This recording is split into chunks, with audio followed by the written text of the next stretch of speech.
Magandang araw mga kaibigan. Pag-usapan natin ngayon ang batuhan ng mainit na salita between Senator Chis Escudero and Congressman Jude Asedre tungkol sa impeachment trial.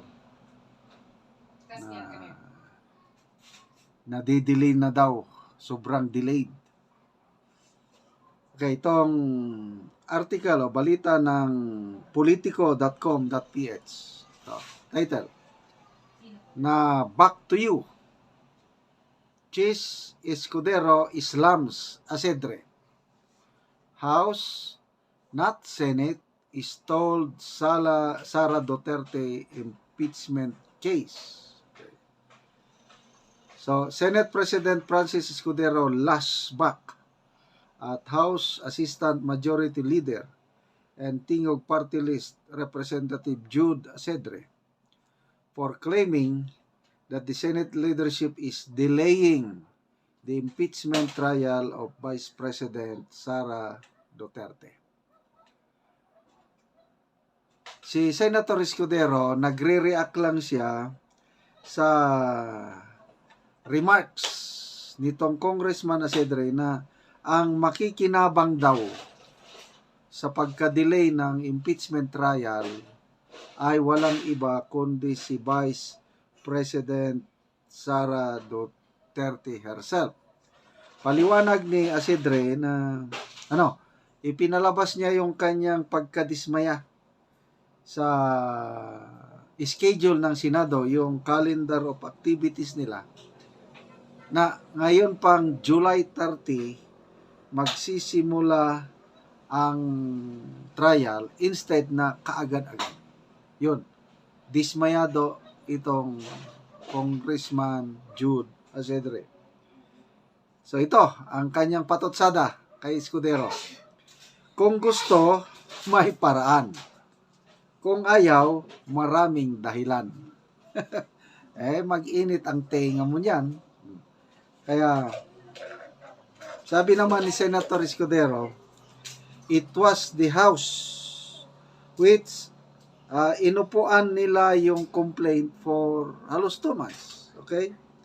Bago nila i-transmit yung articles of impeachment sa Senado on the last day of session noong February 5. So ito ang resback ni Senator Escudero. If he does not want to, kung ayaw nilang madelay, okay, then why did they, meaning the House, did they delay the filing of the complaint before the Senate by sitting on the 3 impeachment complaints for more than 2 months without referring it to the Speaker, despite their own rules, Section 3, that states that their Secretary General shall immediately refer it to the Speaker. So, to me, tama naman si Senator Escudero. Bakit nila pinatagal yung 3 impeachment complaint? Tapos bigla-biglaan, February 5, isang araw lang, pirma 215. Sampa kaagad sa Senado. Wala na. Hindi na-discuss sa plenary. Very clear naman yung rules ng Senado na dapat yung impeachment complaint na pag-usapan sa plenary session. Last minute nilang isinabit. Nag-break ang Congress, ang Senado, na hindi natalakay yung impeachment complaint, kaya hindi sila makagalaw. So ang iba, ito si Senator Pimentel, nagsasuggest na mag-caucus sila, caucus. Kahit naka-break, mag-usap-usap ang mga senador. Sabi ni Senator Escudero, maraming nasa abroad, maraming nagbabakasyon, marami busy, nangangampanya. Kasi maraming re-electionist Marami ring hindi interesado. So, paano sila makapag-usap-usap? Kaya, nanindigan din si Senator Escudero na Wala. Hindi kami gagalaw hanggat hindi darating ang June 2. June 2 yung opening ng session ng Senado.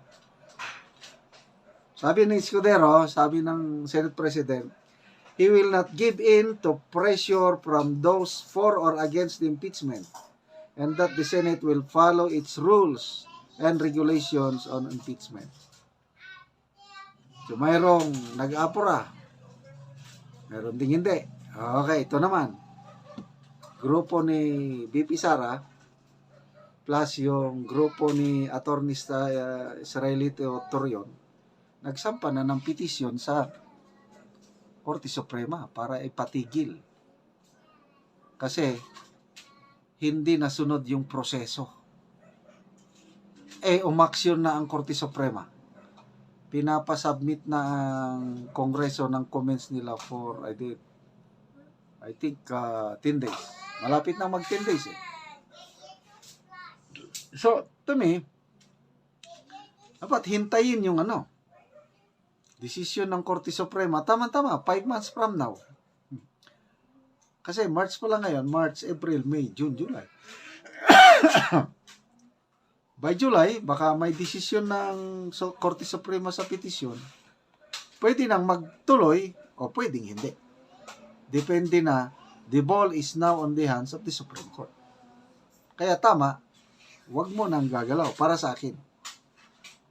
Kaya lang kung hindi sana nagkaganito, yung hindi sila na late at nagkaroon ng plenary na pag-usapan sa plenary ng Senado at nagsimula, nako, mas maganda sana kung nasimulan kaagad kasi sigurado pinakamaba 9 o 10 senador na boboto doon sa acquittal ni BP Sara. Mas delikado ngayong 20th Congress. Kaya importante na botohan natin straight PDP laban para sigurado na kahit sa 20th Congress ng impeachment trial, merong 9 na siguradong boboto para sa acquittal ni BP Sara. Okay mga kaibigan, salamat sa inyong panonood. Indirectly o hindi nyo lang alam, nakakatulong kayo ng malaki sa Tribong Talandig dahil yung sweldo ng ating channel, tinutulong natin sa Tribong Talandig sa Bukidnon. Namimigay tayo ng yero at pako sa tribo para ma-repair ang sira-sira nilang bahay. Namimigay tayo ng solar lights, plato, kaldero, kasi kawawa talaga itong tribong ito. Namimigay din tayo ng livelihood, papatanim ng sayote, nagpapatanim ng saging. Kung may tinanim, may aanihin. Panoorin nyo ang video na ito. Salamat. Na anak ko diri sa sayote nga bayabason ni Manisidrino. O daghan siya og unod og naa sila. Maayo nga po nang. Oh, unsa man mo diya nang? Si Manoy gahinlo. Oo. Bago pa rin ang unod. Oo, bayabason. Muna kadtong mahal nga sayote. Kuan siya.